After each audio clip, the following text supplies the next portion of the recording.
ये चैनल केवल मनोरंजन के लिए है। हम किसी भी तरह के अंधश्रद्धा को बढ़ावा नहीं देते। समीर की कहानी खत्म होते ही कमरे में जैसे हवा रुक गई, लेकिन फार्म हाउस के बाहर हवा तेज हो चुकी थी। खिड़की हल्के हल्के चिरचिर की आवाजें कर रही थी। कोई भी बोल नहीं रहा था। ओमी ने अपना गला खंखारा, लेकिन आवाज बहुत ही धीमी निकली।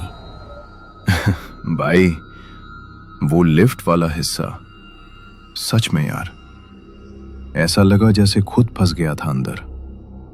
भाई, सच में कहानी डरावनी थी यार। समीर बस मुस्कुरा दिया। फिर सबकी नजरें धीरे धीरे आरव पर गईं। कहानी अच्छी थी, लेकिन उसमें वो बात नहीं थी जो मुझे चाहिए। मतलब ये सुनकर भी डर नहीं लगा? आरव ने हल्के से मुस्कुराया। वही रहस्यमयी आधी मुस्कुराहट जो कुछ भी नहीं बताती। नहीं। कमरे का तापमान जैसे कुछ डिग्री और गिर गया। पीछे लकड़ी की दीवार अचानक टक की आवाज करने लगी। ओमी उछल सा गया। साला, ये फार्म हाउस पुराना है या कोई और वजह है? आरव ने बिना पलक झपकाए जवाब दिया, पुराना तो है, पर हर चीज की वजह नहीं होती है। चारों दोस्त चुप हो गए। कुछ सेकंड बाद आरव ने नजरें उठाकर चारों को देखा। नेक्स्ट कौन है? कबीर और ओमी ने तुरंत नजरें फेर ली। समीर पीछे टिक गया। उसके चेहरे पर भी घबराहट आ गई थी। तभी पीछे से रिहान की आवाज आई, धीमी पर साफ। ठीक है, अगली कहानी मैं सुनाता हूं। ये थोड़ी अलग है और थोड़ी ज्यादा सच्ची। कमरे में फिर खामोशी छा गई। एक लंबी ठंडी खामोशी, जैसे सबने अपनी सांस रोक ली हो। रिहान ने धीरे धीरे अपनी कहानी शुरू की। जब मैं छोटा था, शायद 8 या 9 साल का, हमारे घर के ठीक सामने एक छोटा सा पुराना मकान था। नीली दीवारें थीं, पर वक्त ने उस नीले रंग को धूप और धूल से फीका कर दिया था। बरामदे में हमेशा हल्की सी मिट्टी की खुशबू रहती थी। उस घर में एक छोटा सा खुशहाल परिवार रहता था। एक शांत सा आदमी, उसकी पत्नी सीमा आंटी और उनका छोटा सा बच्चा राजू। राजू इतना छोटा था कि ठीक से गर्दन तक नहीं संभाल पाता था। गोद में ही लिपटा रहता, दूध की बोतल मुंह में दबाए।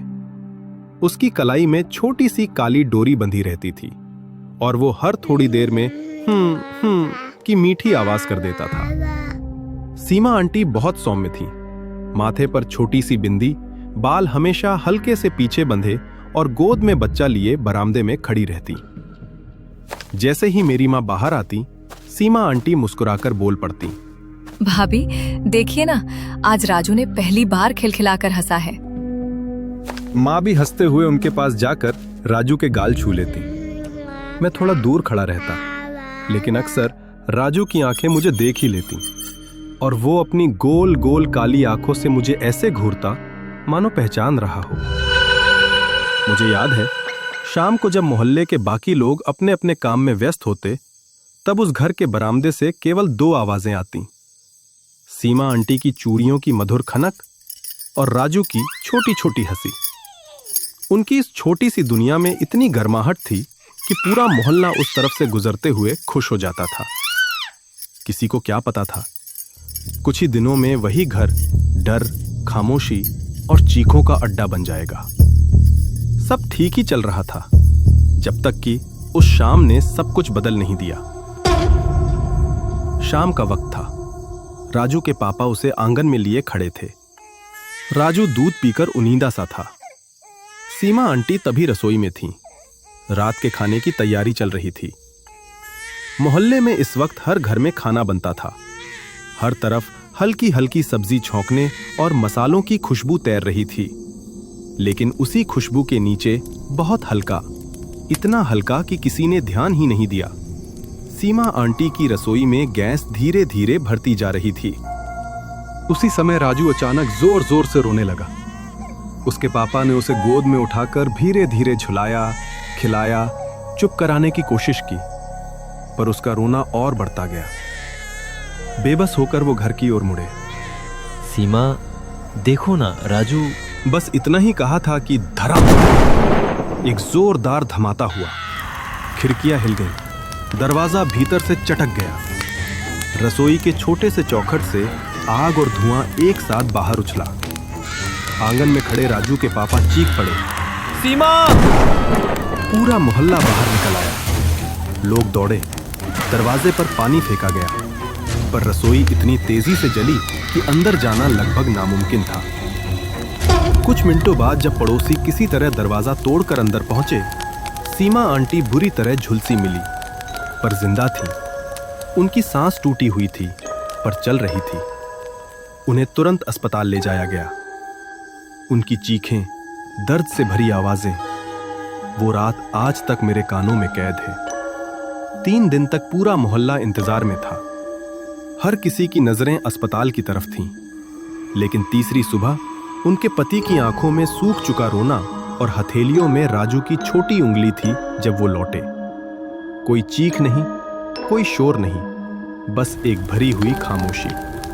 उसी दोपहर सीमा आंटी को जलाने के बाद उनके पति ने घर का सारा सामान बोरियों में भरा, राजू को गोद में उठाया और बिना किसी से कुछ कहे मोहल्ला छोड़कर दूसरे शहर चले गए। बस यूं ही एक परिवार जो रोज हमारे सामने हंसता था, जो घर कभी हर शाम बच्चे की हंसी से भरा रहता था, उसका पूरा अस्तित्व 2 दिन में गायब हो गया।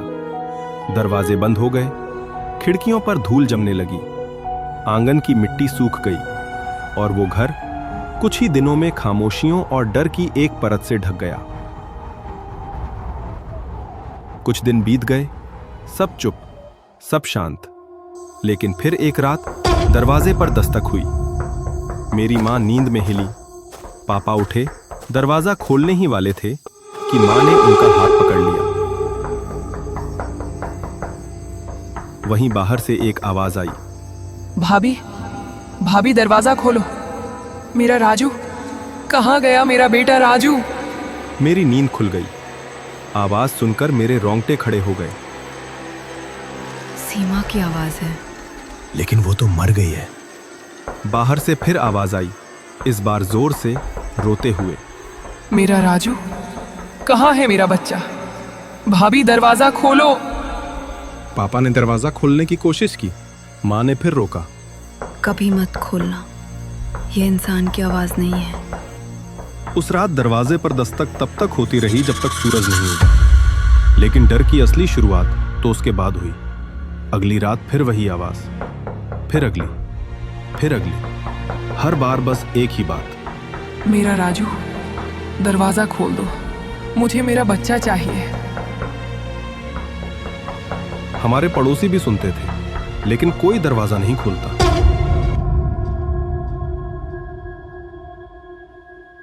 धीरे धीरे वो घर सामने वाला जाले, धूल और अंधेरे में डूब गया।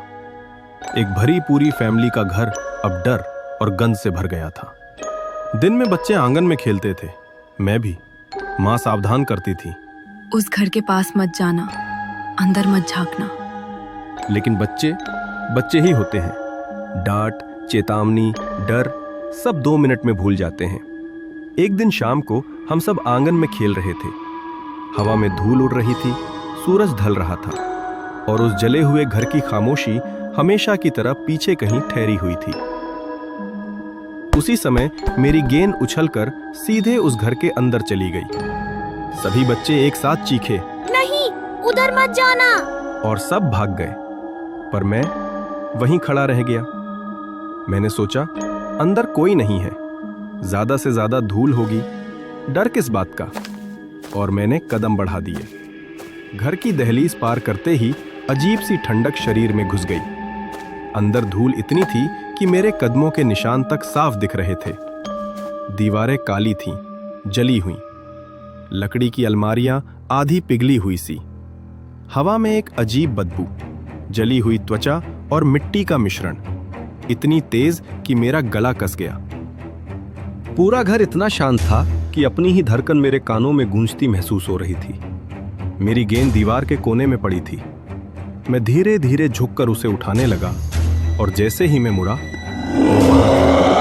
सीमा आंटी अंधेरे में खड़ी, वहीं बिल्कुल मेरे सामने, आधी जली हुई, चेहरा पिघले मोम जैसा बहा हुआ, एक आंख आधी बंद, दूसरी चमकीली लाल, बाल जले हुए गुच्छों में चिपके हुए, शरीर पर राख और छाले, मानो अभी अभी आग से निकाली गई हो। मेरे हाथ से गेंद गिर गई, धीरे से ठक की आवाज हुई, लेकिन मैं 1 इंच भी हिल नहीं पाया। वो मेरे बहुत पास खड़ी थी, पर उसके पैर जमीन को छू नहीं रहे थे, बस हवा में तैश रहे थे और नीचे से किसी भारी चीज के घसीटने जैसी आवाज आ रही थी। उन्होंने गर्दन टेढ़ी करके मुझे देखा और बहुत बहुत धीमी आवाज में बोली, रेहान। उनकी आवाज इंसान जैसी नहीं थी, जैसे 2 आवाजें एक साथ निकल रही हों, एक रोती हुई, दूसरी कराहती हुई। मेरा राजू, मेरा बच्चा कहाँ है? मेरी सांस रुक गई। मैं चिल्लाना चाहता था, पर गला जैसे पत्थर बन गया था। वो एक और कदम मेरी तरफ बढ़ी। उनके पास पहुंचते ही जली हुई त्वचा और जलते कपड़ों की गंध मेरी नाक में भर गई, तेज, गर्म, दम घोटने वाली। वो फुसफुसाईं, रेहान, तू जानता है ना राजू कहाँ है? मुझे दे दो, मेरा बच्चा दे दो। मैंने पीछे हटना चाहा, लेकिन पैर जल हो चुके थे। कमरा घूमने लगा और तभी दरवाजे की दिशा से किसी ने मुझे जोर से पकड़कर खींच लिया। माँ! उनकी चीख मेरे कानों में पड़ी। पीछे दरवाजा एक जोरदार धमाके के साथ बंद हुआ। बाहर पूरा मोहल्ला इकट्ठा हो चुका था। हर चेहरे पर दहशत, हर निगाह उसी घर की ओर गड़ी हुई। पड़ोसियों ने मिलकर उस घर को ताला लगाया, खिड़कियों पर मोटी लकड़ियां ठोकी और दरारों में मिट्टी भर दी। उसी शाम जल्दी जल्दी एक छोटी सी पूजा भी करवाई गई। धूप, मंत्र, राख, सब कुछ एक अधूरी कोशिश की तरह लग रहा था, जैसे किसी गहरी चीज को बाहर रखने की नाकाम कोशिश। उसके बाद सीमा आंटी की आवाज कभी हमारे दरवाजे पर नहीं आई, लेकिन मोहल्ले में कई लोगों ने रात को उस घर की खिड़की में एक जलता हुआ चेहरा देखा, आधी रोशनी आधी अंधेरे में तैरता हुआ। और कईयों ने आंगन में एक औरत का साया घूमते हुए देखा, धीरे धीरे हवा में बहते हुए, अपने बच्चे को पुकारते हुए। राजू, मेरे राजू। रेहान की आवाज आखिरी शब्द पर धीमी होकर लगभग फुसफुसाहट में बदल गई। कमरे में फिर वही भारी घुटन सी खामोशी उतर आई, जिसमें कोई अपनी सांस भी ज्यादा तेज लेने से डर जाए। लेकिन सच तो यह है कि मैं तो बाहर आ गया, पर सीमा आंटी आज भी वहीं फंसी हैं। वो आज भी उस खिड़की के पीछे खड़ी अपने बच्चे का इंतजार कर रही हैं। लोग इसे भूतिया किस्सा कहते हैं, पर जरा सोचो, एक मां की रूह सालों से बस इसलिए भटक रही है क्योंकि उसे पता ही नहीं कि उसका बच्चा कहां है। उनकी आवाज में अब वो डर नहीं, बल्कि एक बेबसी है जो रूह को कपा देती है। वो आज भी किसी की राह देख रही हैं जो उन्हें बता सके कि उनका राजू ठीक है। वो आज भी मदद के लिए पुकारती हैं, बस इसलिए कि कोई एक बार उनके कलेजे के टुकड़े से उन्हें मिला दे। कमरे में छाई खामोशी अब सिर्फ डरावनी नहीं थी, बल्कि उसमें एक ऐसी टीस थी जिसने सबके दिलों को भारी कर दिया था। ऐसा लग रहा था मानो उस फार्म हाउस की दीवारों के पीछे से भी कोई धीमी आवाज में अपने बच्चे को पुकार रहा हो।